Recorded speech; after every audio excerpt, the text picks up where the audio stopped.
नमस्कार, मैं हूं आपके साथ स्नेहिस्ट्रोयश आयान भारत बिहार झारखंड में आप सभी का स्वागत है। बिहार के अंदर चुनाव जैसे जैसे नजदीक आ रहे हैं, अलग अलग दांव पे चले जा रहे हैं सभी नेताओं की तरफ से। मतलब बयानबाजी तो एक तरफ हो ही रही है, कहीं दो पार्टियां विलय हो रही है आपस में, और अब तेजस्वी यादव जो हैं रोज एक क्राइम बुलेटिन निकालेंगे। क्राइम बुलेटिन मतलब रोज बिहार की जनता को बताएंगे किस राज्य, किस शहर में, किस डिस्ट्रिक्ट में कौन सा कांड हो रहा है। इस तरीके का एक बुलेटिन निकालेंगे, यह दर्शाने के लिए कि असली जंगल राज लालू यादव का राज नहीं, असली जंगल राज था नीतीश कुमार का शासनकाल। इस पूरे मुद्दे पर हमारे साथ चर्चा करने के लिए विस्तार से मौजूद हैं शैलेंद्र जी सीधे पटना से, और स्टूडियो में हमारे साथ मौजूद हैं राजकुमार जी। तो इनसे सवाल जवाब करने से पहले जरा मैं दर्शकों को सुनाना चाहूंगा तेजस्वी यादव का इस पूरे मुद्दे पर क्या कहना है। तो सबसे पहले आप जरा वो सुनिए। एक बैठक बताइए, एक समीक्षा बैठक अगर इन फिलहाल दिनों में हुई है तो, और लगातार अपराध बढ़ रहा है, अपराध की समीक्षा होनी चाहिए। ये पूरी तरीके से अपराधियों को खुला छूट दे रखा है, फील्ड जो है खुला दे रखा है। कितना व्यवसाय की हत्या हुई, कल भी हम डाले इस बात। हर जिले में हर जगह जगह व्यवसाय की हत्या हो, रेप हो रहा है, बच्चियों पे अत्याचार हो रहा है। कई जगह तो हम खुद जा करके मिले हैं, लेकिन सरकार का एक व्यक्ति बता दो जो जा करके पीड़ितों से मिला हो या न्याय दिलाने की बात की हो। हमारे जाने के बाद, पहुंचने के बाद जो है पुलिस जो है एक्टिव होती है, तब जाकर के गिरफ्तारी का एक प्रेस रिलीज जो है जिला में जारी किया जाता है। तो इस पूरे मुद्दे पर ज्यादा जानकारी के साथ हमारे साथ सीधा पटना से जुड़े हुए हैं शैलेंद्र जी। सीधा पहला सवाल मेरा आपसे ही होगा, तेजस्वी यादव जो है पहले क्राइम बुलेटिन जारी कर रहे हैं, इसके पीछे का आखिर रणनीति क्या है? नीतीश कुमार को आखिर क्या दिखाना चाहते हैं तेजस्वी यादव, जरा विस्तार से बताइए शैलेंद्र जी। बिहार में मामला अब चुनाव पर आ गया है, यानी अब साफ तौर पर नेता कहने लगे हैं कि सबको चुनाव की पड़ी है, सब चुनाव की देख रहे हैं, राज्य का हित कोई नहीं चाहता, और ये कहते हमला भी कर रहे हैं। यानी ये बात कह रहे हैं तेजस्वी यादव, और तेजस्वी यादव ऐसे नेता हैं जो पहले क्राइम बुलेटिन जारी करते रहे और लगातार सरकार को कटघरे में खड़ा करते रहे। लेकिन सवाल यही है, क्या नेता प्रतिपक्ष के रूप में तेजस्वी यादव की जो भूमिका है, जिस तरह से उस सरकार को सवालों के घेरे में खड़ा करना चाहिए, क्या वो कर पा रहे हैं? और ये इसलिए भी है क्योंकि मुख्यमंत्री नीतीश कुमार को लेकर जो बात उनकी ओर से लगातार कही जा रही है, लेकिन जब वो साथ थे तो उन्होंने क्या किया, उस समय स्थितियां कुछ ऐसी ही थी। सवाल ये भी है, और ऐसे में साफ तौर पे है कि बिहार में सब लोग अपनी राजनीति चमका रहे हैं, चाहे बीजेपी हो, चाहे आरजेडी हो, चाहे अन्य दल हों, क्योंकि जब जो साथ में रहता हो तो उसकी सुविधा के अनुसार राजनीति होती है। यानी नीतीश कुमार जब उनके साथ थे तो उनकी जैसी राजनीति हो रही थी, और अब जब अलग हैं तो उन पर सवाल खड़ा कर रहे हैं, और साथ ही ये कह रहे हैं कि एक टायर है और एक रिटायर है। यानी कि टायर्ड नीतीश कुमार हैं, अब थक चुके हैं, और दूसरा रिटायर यानी डीके जो दीपक कुमार जो मुख्यमंत्री के प्रधान सचिव बने हुए हैं और रिटायर हैं। तो यही दोनों के बीच में बिहार जो है झूल रहा है। ये आरोप जो है जो विपक्ष का है, यानी तेजस्वी यादव का है, और साफ तौर पे ये आरोप है तो इसमें कुछ दम भी लगता है, क्योंकि जिस तरह के हालात बिहार के बने हुए हैं, जिस तरह की चीज़ें चल रही हैं, तो साफ तौर पे है कि बहुत अच्छी स्थितियां बिहार के लिए नहीं है, बिहार के लोगों के लिए नहीं है।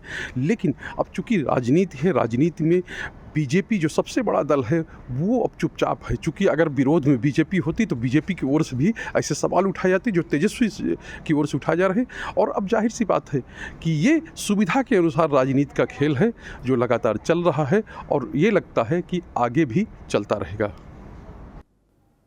बिल्कुल, अब ये दांव कितना भारी पड़ेगा ये तो आने वाला वक्त बताएगा। लेकिन राजकुमार जी, ये जो नई रणनीति है, मतलब जंगल राज हम बचपन से सुनते आए हैं कि वो लालू यादव के ही शासनकाल को कहा जाता है, लेकिन क्या ये रणनीति इस ही जाल में जो नीतीश कुमार 2005 में उनको फंसाया करते थे, अब उसी जाल में तेजस्वी यादव जो है तैयारी कर चुके हैं कि इस बार चुनाव में नीतीश कुमार को फंसाना है? बिल्कुल वही, एकदम वही रणनीति है। 20 साल पहले जिस राजनीतिक मुद्दे के सहारे नीतीश कुमार ने लालू यादव को पट खरीदी थी, वही मुद्दा, वही हथियार एक बार फिर लालू यादव के बेटे तेजस्वी यादव ने अपना लिया है जी।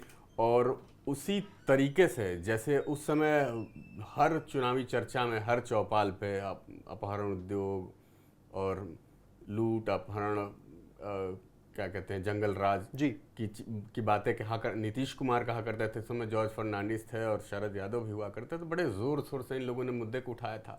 एकदम वही मुद्दा उठा रहे हैं, हर जिले में रोज वो बता रहे हैं कि कहाँ पे क्या क्राइम हुआ। बिल्कुल। और इसी एकदम उसी मुद्दे पे ये ठीक ये भी बोल रहे हैं कि 20 साल पुराने मुद्दे, 2005 के मुद्दे पे नीतीश कुमार आज भी चुनाव लड़ रहे हैं, जबकि हालत ये है कि आप आज की डेट में तारीख में देखिए तो कोई ऐसा जिला नहीं है जहां पे अपराध न हो रहा हो। बिल्कुल।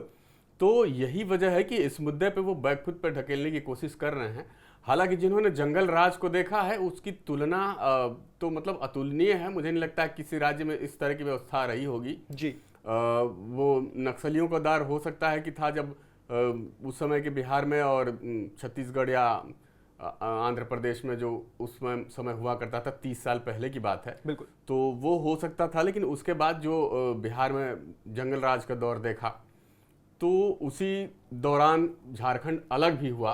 अलग होने का मुद्दा भी यही था कि इतना अपराध बढ़ गया था और नेचुरल रिसोर्सेज से भरपूर झारखंड, तो वहाँ के नेताओं का आरोप था कि भाई हमारे यहाँ से नेचुरल रिसोर्सेज लूटे जा रहे हैं और इधर मैदानी भाग के नेता मलाई काट रहे हैं जी। और उस प्रदेश को, उस हिस्से को अनदेखा किया जा रहा है। यही वजह है कि उसको अलग होना पड़ा, झारखंड अलग हुआ।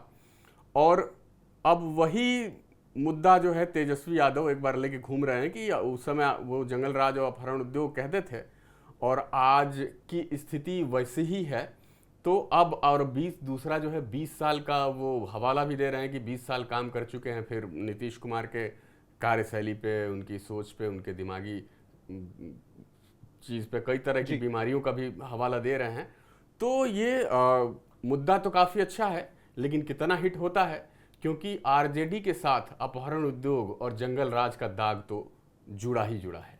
दाग तो जुड़ा ही जुड़ा है। लेकिन शैलेंद्र जी, तेजस्वी यादव लगातार सीएम नीतीश कुमार के स्वास्थ्य को लेकर मुद्दा उठा रहे हैं। जैसा कि अभी राजकुमार जी ने भी हमसे ये कहा, अब कह रहे हैं सबको चुनाव की पड़ी है। आप इसको कैसे देखते हैं और आपकी क्या राय है इस बारे में कि भाई जो मुद्दा 2005 में वो उठा रहे थे, अब सेम तेजस्वी यादव जो है नीतीश को घेरने की कोशिश कर रहे हैं, आप इसको कैसे देखते हैं? देखिए, बिहार की जनता की चिंता किसी को नहीं है, सबको वोट की चिंता है, कैसे अपनी सरकार बने। नीतीश कुमार सरकार चला रहे हैं, तेजस्वी यादव सरकार बनाने की कतार में है, यानी वो चाहते हैं कि इस बार 2025 के चुनाव हो उसमें उनकी सरकार बन जाए। तो साफ तौर पे है कि ये सब कवायद जो हो रही, जितनी भी चीज़ें हो रही, जितनी भी बातें हो रही, वो सिर्फ इसलिए हो रही हैं कि कैसे लोगों को अपनी तरफ डाइवर्ट किया जाए। क्योंकि राज्य में राजद की भी सरकार रही है, राज्य में राजद और जेडीयू की भी सरकार रही है। तब क्राइम की क्या स्थिति थी, तब क्राइम क्या घट रहा था, तब क्राइम क्या नहीं होता था। सवाल ये भी है। अब ये सवाल ये भी है कि उस समय क्या कहा जाता, उस समय जंगल राज कहा जाता था और ये किसी ने नहीं कहा, ये कोर्ट की ओर से कहा गया। तो आप समझिए कि इसके पीछे की रणनीति क्या है। क्योंकि अगर मान लीजिए तेजस्वी यादव की ही आज सरकार बन जाए तो क्या क्राइम नहीं होगा? क्या कोई ऐसी जगह है जहाँ क्राइम नहीं होता हो? और ये सवाल हम नहीं कह रहे हैं, ये सवाल जेडीयू के सांसद, विधायक, मंत्री सब उठाते रहे हैं। उनका ये कहना है कि क्राइम तो होगा, लेकिन क्राइम को किस तरह निपटा जा रहा है इस पर विशेष फोकस है। क्योंकि अगर कोई क्राइम होता है तो उसको किस तरह से पुलिस बिना भय और पक्षपात के निपटा रही है, यही सबसे बड़ा सवाल है। और विशेष बात यह है, मुख्यमंत्री भी कहते रहे हैं कि ज़्यादातर क्राइम जो है वो ज़मीन को लेकर हो रहे हैं, यानी ज़मीन का मामला जो लैंड सर्वे हो रहा है, लैंड सेटलमेंट और तमाम तरह के जो कदम जो है सीएम की ओर से उठाए गए थे, तो वो कदम भी इसमें चल रहे हैं आगे। तो अब देखना है कि चुनावी बेला है, ऐसे में भले ही आरोप प्रत्यारोप लगे, लेकिन सरकार कदम उठा रही है। सरकार की ओर से एक तरह से कहा जाता है कि किसी को न बचाया जाता है, न किसी को फंसाया जाता है। लेकिन चूंकि विपक्ष में है तेजस्वी यादव, तो जाहिर सी बात है उनका भी कर्तव्य बनता है कि अगर कहीं कुछ हो रहा है तो वो सवाल उठाएं। कई बार हम लोग देखते हैं कि सत्ता पक्ष के नेता हैं, उनसे जुड़े हुए लोग हैं, उनके खिलाफ अपराध हैं, उन पर भी वो भी आपराधिक घटनाओं के चपेट में आ जाते हैं। ऐसे में उनका भी गुस्सा दिखता है। और साफ तौर पर है कि अगर ये कहा जाए कि पुलिस प्रशासन बहुत मुस्तैद है, तो ये शायद सही नहीं होगा। क्योंकि पुलिस अगर मुस्तैद हो, पुलिस अगर निष्पक्ष रूप से काम करे, तो शायद ये सवाल उठाने की नौबत और ये समय नहीं आए। बिल्कुल। लेकिन राजकुमार जी, जिस तरीके से भी शैलेंद्र जी ने हमें बताया, आपको क्या लगता है जब हम और आप बात करते हैं जंगल राज की, तो चलिए हम पत्रकार हैं, हमें पता है, हमने उस चीज को स्टडी करी है, हमने उस चीज को बहुत करीब से देखा है, लेकिन जानने वाली बात यह भी है कि वो एक युवा जो अब 18 साल का हुआ है, जो इस बार पहली बार वोट देगा और उसने जंगल राज को नहीं देखा है, आप उसको कितना भी विजुअलाइज करवाने की कोशिश करिए कि भाई जंगल राज ऐसा था वैसा था, लेकिन वो नहीं समझेगा इस चीज को, क्योंकि उसने देखा नहीं है, उसकी कोई गलती नहीं है। क्या तेजस्वी यादव के पाले में वो वोट आ सकते हैं जो अभी यंग है, जो कभी भी जंगल राज को देखे नहीं है? क्या नीतीश कुमार के लिए यहां पर जो है पेच फंस सकता है नए वोटर्स को रिझाने में? इसमें कई तरह की चीज़ें हैं। नए वोटर हो, पुराने वोटर हो, जैसा कि आप जानते हैं बिहार की ज़मीन पे जातीय समीकरण ही जी। आखिरी सच होता है, और तमाम राजनीतिक दल इसी को ध्यान में रखते हुए अपना चुनावी भी साथ बिछाते हैं जी। और चुनाव में जाते भी हैं और काफ़ी हद तक जीत हार में वो भूमिका भी अदा करते हैं। रही बात दूसरी बात कि अब बिहार की जहाँ युवाओं की बात है, तो हमको अब देखना होगा कि हमसे आगे कौन है। 20 साल नीतीश कुमार रहे, 20 साल में अभी वही बिहार है कमोबेश।